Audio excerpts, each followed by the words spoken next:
Imagine this. You're paying the price of 3 brand new Rolls-Royces for a car.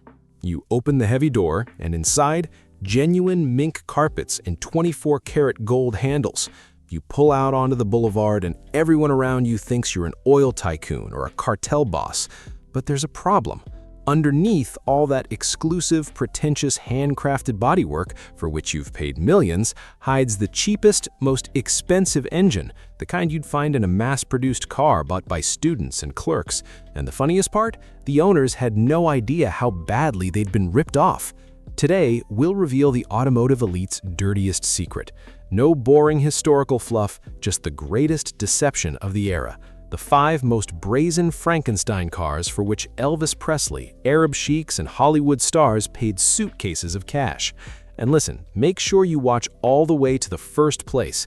There, I'll show you a monster whose creators simply took a cheap Ford Mustang, sawed it in half with a grinder, and sold it to billionaires for 10 times the price. They didn't even bother to replace the original Ford doors. You'll just fall apart when you see this. So let's make a deal. You hit the subscribe button right now and give this video a like in advance so you don't miss out on the most brutal car-related crap. Got it? Then buckle up. We're about to unmask. Meet the Mitsuoka Le-Seyde. Look at this monster. You see it on the road and think, wow, some Yakuza boss or Arab sheikh rolled out a 1930s collector's item. It's over 5 meters long. Crazy, flared fenders, huge chrome horns jutting out from the front, spare tires on the sides, headlights the size of watermelons. It looks like it costs at least a couple $1,000,000, and you need a personal driver and a 3-piece suit to drive it. Now, hold on to your chair, brother. Do you know what's hiding under that gigantic, pretentious fiberglass body? It's a Nissan Silvia S13. Yes, the very same Plum, the main icon of Japanese drifting, a favorite of street racers. Mitsuoka's engineers simply took a lightweight, perfectly balanced sports car, stripped it of its original components, and slapped this heavy, ridiculous gangster suit on top. And you know what's the worst part? They didn't even bother with the interior. You open that monumental retro door, which by the way is from a Silvia. Look at that glass shape. Climb inside, expecting to see mahogany and crystal, but what you see is the most ordinary gray, cheap Japanese velour and a dashboard from a mass-produced Nissan from the early 90s. No luxury whatsoever. Plastic buttons, a cheap steering wheel, and a dull center console. It's such a dissonance that your brain simply breaks. You're driving down the street, on the outside you're Don Corleone, but on the inside you're just an ordinary Tokyo student. This barge had the aerodynamics of a flying brick, and the extra weight of the fiberglass made it completely unusable. The Silvia's legendary engine was simply choking trying to pull this ridiculous carriage. But you know what's the craziest thing about this whole story? They only made exactly 500 of them. And how long do you think it took for them to sell out? A month? A year? 3 days. All 500 sold out in 72 hours at an insane price. People were bringing suitcases of cash just to show off. It was the perfect Japanese prank that went too far. But if you think slapping a retro body on a Japanese drift car is the height of arrogance, then you're simply not ready for 4th place. The Brits pulled off something there that would have earned them a beating in polite society. Moving on. Meet number 4, the Panther Deville. Check out this monster in the photo. It looks like it was rolled out of the personal garage of a vampire lord or a 1930s mobster. A huge chrome grille, giant round headlights, a 2-tone brown and cream paint job, and those endless flowing fenders. This car practically screams, "I'm worth more than your house." It's no wonder this model was chosen for the main villain in 101 Dalmatians. It's Cruella de Vil's official car. In real life, they've been bought by Elton John and Europe's craziest millionaires. Under the hood was a beefy Jaguar engine, and the interior was trimmed in the finest leather. Seems fair, right? A luxury, hand-built British exclusive. Now, pause and look at the doors of this car. Look at the shape of the windows. Doesn't anything bother you? The creators of this car were very fond of money and didn't want to spend money on engineering. Building doors with working glass and locks from scratch is hellishly expensive, so they took the most ingenious and brazen approach. They simply took the doors from an Austin Maxi. To give you an idea of the scale of the tragedy, the Austin Maxi was the cheapest, dullest, boxiest family compact car in Britain at the time, the British equivalent of the most budget-friendly Lada, a car for pensioners and grocery shopping. And just imagine, you, a global rock star, hand over a suitcase full of pounds for a neoclassical masterpiece. You approach the car in a designer suit, dramatically grab the handle, and slam the door shut, leaving you with a debt bucket for housewives. The British didn't even try to change the shape of the window frames. They simply took this square piece of cheap, mass-market crap and welded it between elegant classic fenders. And you know what? The rich people couldn't care less. Because from the front, in the rearview mirror, this Panther looked like $1 million. It was pure, unadulterated optical illusion. But while the Brits simply skimped on the doors, the guys in Miami committed outright crime. They took aim at the holy grail of the automotive industry. Ready for third place? Bet you'll just fall apart when you find out what kind of cheap junk was hiding behind the legendary Mercedes from the 1930s. Let's go. Mercedes-Benz 500K third car. A crime against the sacred. This is about to really hurt. It's one thing when the British skimp on doors for their strange projects, but it's quite another when someone lays their hands on an absolute icon, the holy grail of the automotive world. Look at this red beast in the photo. Recognize it? It's the legendary Mercedes-Benz 500K from the 1930s. Look at those graceful, flowing lines, the massive chrome grille, the enormous fenders, the wire-spoked wheels, and the spotlights. A real Mercedes like this would cost tens of millions of dollars today. It's a museum piece, accessible only to the elite of the elite.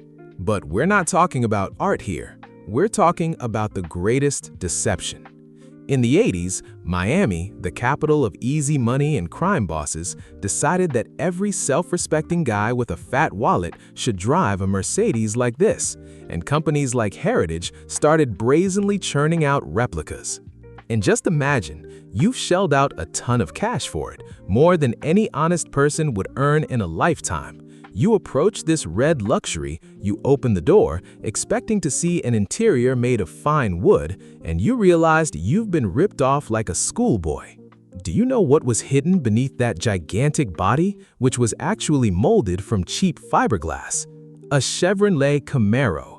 You climbed behind the wheel of a car that screamed royalty on the outside, but inside, you were greeted by the most shabby, creaky, oaky plastic interior from a mass-produced Chevrolet.